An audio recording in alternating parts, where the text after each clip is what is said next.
আম্মা জান আয়েশা রাদিয়াল্লাহু তাআলা আনহা বলেন, ইসলামের মধ্যে যত নতুন কিছু কেউ যদি তৈরি করে, ইসলামের মধ্যে নতুন যাই কিছু তৈরি করবে, মা লাইসা বি ফাওয়া রাদ্দুন, আম্মা জান আয়েশা বলেন এগুলো সব হচ্ছে প্রত্যাখ্যাত বিষয়, এগুলো একটাও ইসলামের মধ্যে গ্রহণযোগ্যতা নেই।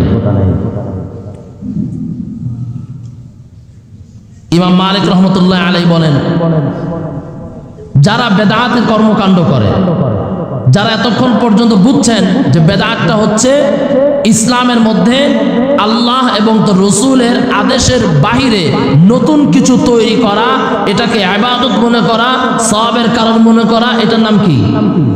এটার নাম কি? বেদাত। ইমাম মালিক রহমতুল্লাহ আলাইহি চার মাযহাবের একজন ইমাম, যিনি মক্কার ইমাম যিনি ছিলেন। ইমাম মালিক কে? ইমাম মালিক চিনেন?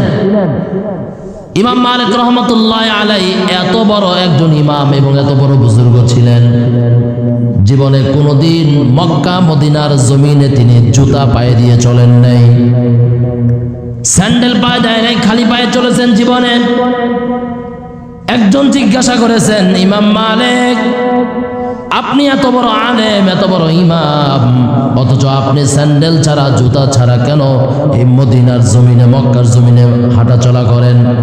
ইমাম মালিক জবাব দেন যে জমিনের মধ্যে আমার রসুল হাঁটা চলা করেছেন, ওই জমিনের মধ্যে জুতা পায়ে দিয়ে আমি ইমাম মালিক চলতে পারবো না।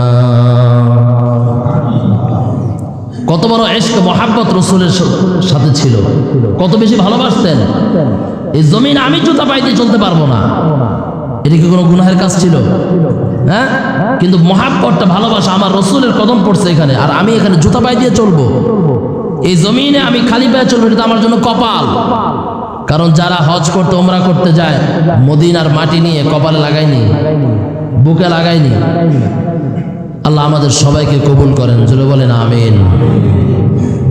তো ইমাম মালিক রহমতুল্লাহ আলাইহি বলেন, বেদাত হচ্ছে এমন একটা জিনিস, যারা বেদাত কর্মকাণ্ড করে তারা বলতে চায় আল্লাহ রাসূল সাল্লাল্লাহু আলাইহি ওয়াসাল্লাম পৃথিবীতে দ্বীন কায়েমের জন্য আসছেন, আল্লাহ তাআলা পাঠাইছেন, রাসূলের উপর কোরআন নাযিল হয়েছে দ্বীনের দাওয়াত দেওয়ার জন্য। নবী হিসাবে রাসূলকে আল্লাহ মুহাম্মদকে নির্দিষ্ট করেছেন।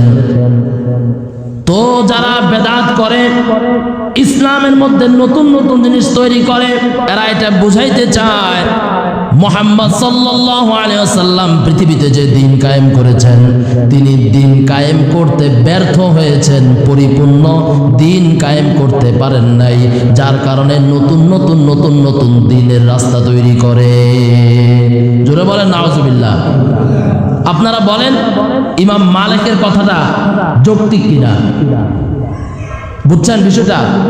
আমি ইসলামের মধ্যে নতুন একটা জিনিস তৈরি করলাম, তার মানে কি বুঝাইলাম? এই বিষয়ে রাসূল কিছু বইলা যান নাই, এই জন্য আমি নতুন কিছু তৈরি করছি। রাসূল যেহেতু এই বিষয়ে কিছু বলেন নাই, তার মানে প্রমাণ কি হয়? যে রাসূল ইসলাম পূর্ণ প্রচার করতে পারে নাই, যার কারণে আমি এই রাসূলের অপূর্ণ জায়গাগুলো আমি পূরণ করে দিচ্ছি। ঠিক কিনা? নাউজুবিল্লাহ বলেন। কথাটা যৌক্তিক কিনা বলেন? নতুবা তোমার এত তুমি পণ্ডিত হয়েছো কেন? ইসলামে তোমার জীবনের কোন বিষয়টা, কোন জায়গাটা রাসূল বলে যান নাই, কোরআনে আসে নাই, তুমি বলো, তুমি নতুন করে কিছু তৈরি করতেছো। আপনি দরুদ শরীফ পড়লেন, আপনি দরুদ ও সালাম পাঠ করলেন, মিলাদ পড়লেন, ইয়া নবী সালাম আলাইকা, ইয়া রাসূল সালাম আলাইকা। এবার আপনি বলেন আপনার এই কথাটুকু কতটুকু পরিশুদ্ধ, আর কোরআন হাদিসের মধ্যে এই দরুদ ও সালাম আছে নাকি একটু দেখে নেন। আপনারা যে নামাজের মধ্যে দরুদ শরীফ পড়েন, আল্লাহুম্মা সাল্লি আলা মুহাম্মদ ওয়া আলা আলি মুহাম্মদ কামা সাল্লাইতা আলা ইব্রাহিম, বলেন এই দরুদ শরীফ হাদিসের মধ্যে আছে না নাই?